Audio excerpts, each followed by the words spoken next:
Go. I'm Katsime Jacqueline. I work with ASOD Uganda. I'm a children counselor and I'm the head of department for social work.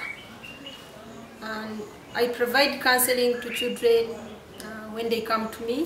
Of course, most of the children we are helping under ASOD Uganda have a lot of challenges, and among those challenges we have school fees, clothing. They are quite much, ranging from home up to school.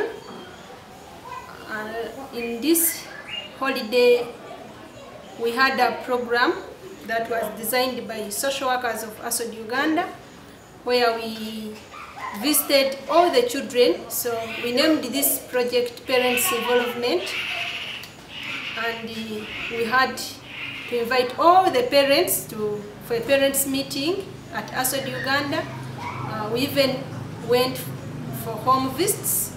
So that means we know all the situation that these children are going through, because when we called parents, they told us their challenges, and finally we went to the homes. Personally, I went to homes in Jinja, I went to homes in Gulu, that is East, Central and Northern Uganda. But it's really touching. The situation is not good. It's too bad. When you reach homes, you find one single room and around 15 people staying in that single room. These children are faced with a lot of challenges, like family conflicts. Some children, when they go back home, they are forced by the stepmothers to do a lot of things that they don't want. Some of them are forced to go out with the men. Some of them are harassed in any way. They are beaten up. So that's why some of the children don't want to go back home. They want to stay at ASOD because they feel comfortable at ASOD.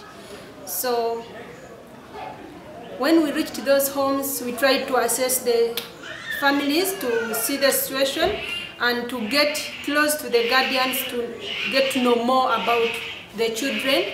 So we found out that some children have not been able to tell us exactly what happened to their lives, but when we went to exactly to the homes, the guardians told us the exact truth, because an example of, you find a student calling a stepmother her mother, but in reality, when the mother is dead and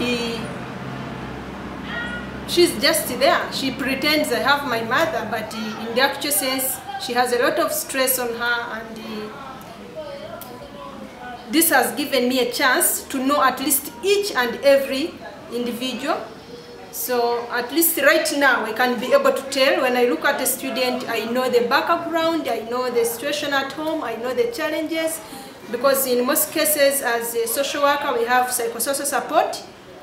We have been offering like soap, pads, mattresses and other things that are brought in by our beloved donors. So we give them out to the children, and those children feel so happy.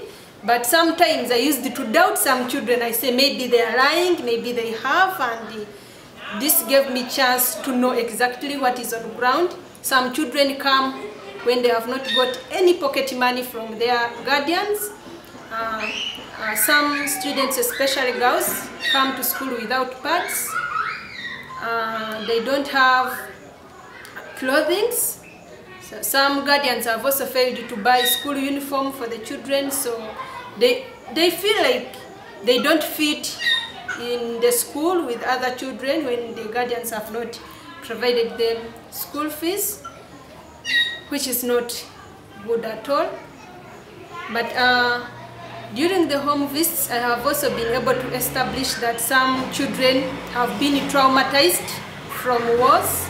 You find like a student lost all the parents in the war and is just living with the other people. Those people whom they are not even related.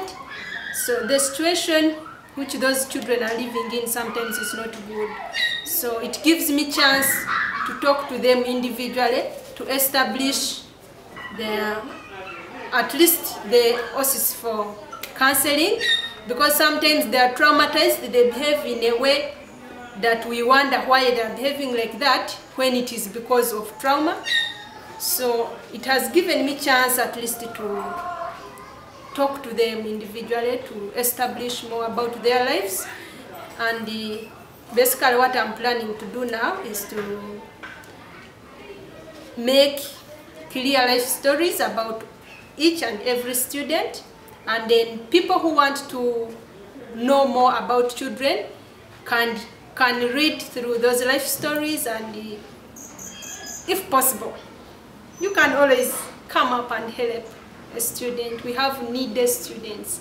We have some children don't have mosquito nets here in dormitories and even at home. So some families during the home visit, I found out that they are faced with a lot of malaria. The small money they get, they take it for treatment of malaria instead of getting basic needs like food. So it's quite challenging. Most of the children don't have enough food at home. They eat basically 1 meal a day or sometimes nothing, but at least they feel happy when they are at ASOD and they are able to eat posho for twice a day. So it's really perfect for some of the children. Otherwise, when they are not at school, they are also suffering out there. So some of them are really happy that they are here under ASOD and they can be able to go to school, because when I reached some of the homes, there are few children who were not planning to come back because of school fees problems. I tried to talk to the guardians to encourage them to always come up and bring the small contribution they get, and discuss with the office to make sure at least those children go to school. And basically that's what I've been working on, and I call upon everyone who is willing to help, everyone who, social workers out there, please come in and intervene, help. The situation is not really good, and the financial situation of ASOD is also not good.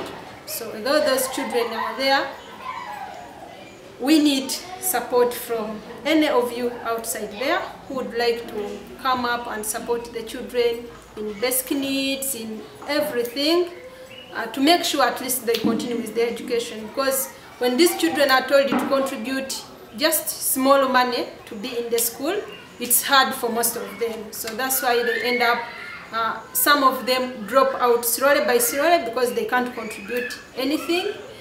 But we have many children who are not paying anything and they can't contribute anything.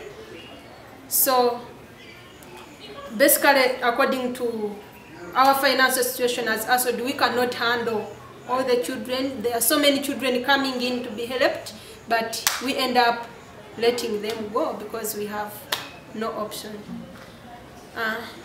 Thank you very much for listening to me.